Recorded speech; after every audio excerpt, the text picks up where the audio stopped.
प्रेम से बोली वृंदावन बिहारी लाल की जय। सनकादिकों ने सूत जी से प्रश्न किया कि जब ये कथा इतनी अच्छी है तो इसे 7 दिन में ही क्यों सुना जाता है? चलनी चाहिए नहीं चकाचक 15 दिन महीना। ये 7 दिन में ही कथा सुनने की परंपरा कहां से प्रारंभ हुई? इसे 7 दिन में ही क्यों सुना जाता है? क्योंकि आपने पूर्व वृत्तांत सुना ना कि 7 दिन में राजा की मृत्यु हुई, तो वहां से प्रश्न सनकादिकों ने कर दिया सूत जी से। सूत जी कहते हैं सनकादिकों को, मैं आप लोगों को एक इतिहास सुनाता हूं।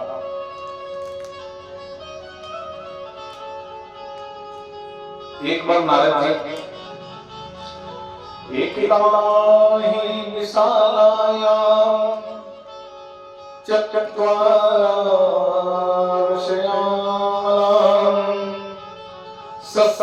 सत्संगार्थं समायात दुर्दर्शस्य नारदः एकदा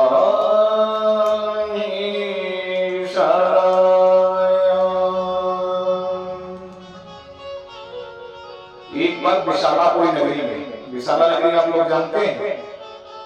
विशाला नगर क्या है? बद्री नारायण भगवान का स्थान, जहाँ बद्री भगवान साक्षात विष्णु नारायण के रूप में विराजमान है। भगवान नारायण की तपोस्थली है बद्री धाम। बद्रीनाथ में भगवान एकांत में तपस्या करते हैं और लक्ष्मी जी वैर के पेड़ के रूप में वहां साक्षात आंगन में विराजमान है। लक्ष्मी जी को भगवान ने आंगन में स्थान दिया हुआ है। बद्री विशाल में एक बार सनकादिकों की भेंट नारद से हुई। अब ये सनकादिक कौन है? कहा ये सनकादिक ब्रह्मा जी के मानस पुत्र है। चारों भाई हैं, सनक, सनंदन, सनातन और सनत कुमार। तुलसीदास जी मानस में लिखते हैं कि देखत बालक बहुकालीरा ओ ब्रह्मानंद सदा लीना। ये सरकारिक ब्रह्मानंद भगवान में सदा लीन रहते हैं।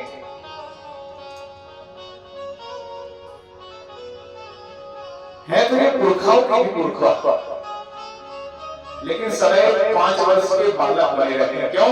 ताकि 5 वर्ष के बालक में काम की प्रवृत्ति नहीं होती, इसलिए सदा बड़े ही नहीं हुई। भगवान के भजन बड़ा आनंद लेते रहते हैं इस धरा पर घूम घूम कर।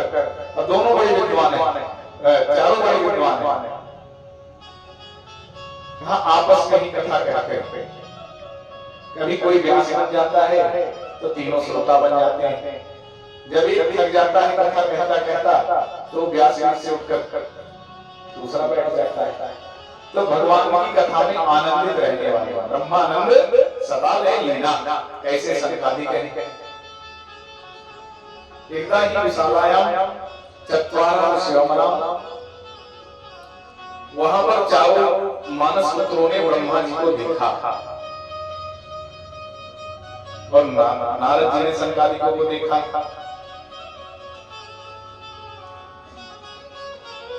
नारद जी ने सनकादिकों को प्रणाम किया।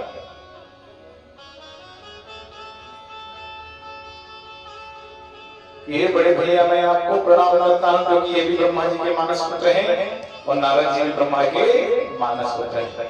इस दृष्टि से यह सनकादिक नारद जी के अग्रज है, बड़े भाई हैं। तो सनकादिकों ने कहा कथम ब्राह्मण दीन मुखः कुतः चिंता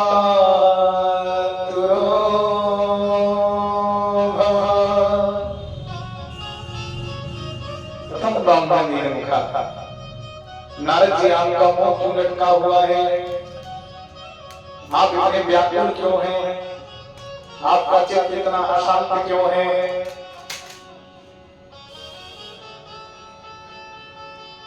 सनकादिकों का प्रश्न सार्थक है, क्योंकि संसारिक व्यक्ति जब फंसता है तो संत की शरण में जाता है कि संत मेरी समस्या का समाधान करेंगे, और जब संत अशांत हो जाए तो वो किसकी शरण में जाए।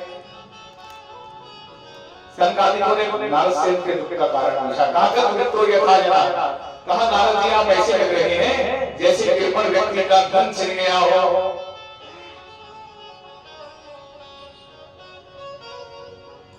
नारद जी ने बोलना प्रारंभ किया, क्योंकि कोई अगर किसी से दुख का कारण पूछ ले, हम लोग भी यही है, संसार में यही होता है कि भैया बड़े परेशान दिख रहे हैं, मुंह क्यों लटक रहा है, मुझे 5,000 करोड़ का घाटा लग गया, या 2 लाख रुपए मेरे डूब गए,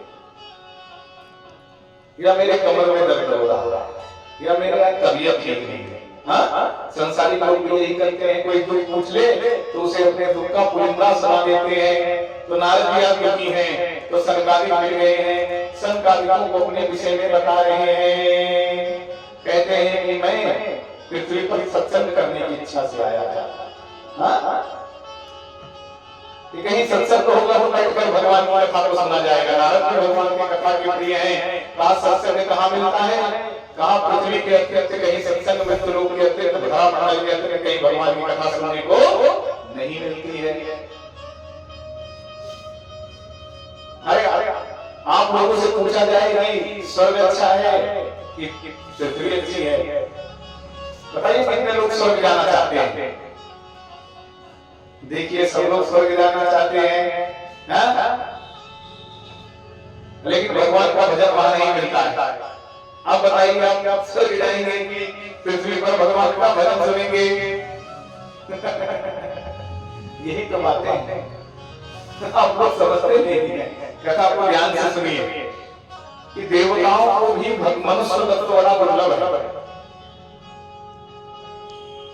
कहा कि कुछ शंकराचार्य लिखते हैं कि 3 चीज बड़ी दुर्लभ है, मनुष्य तत्व, मनुष्य होना, मोक्षत्व, मोक्ष की कामना आना।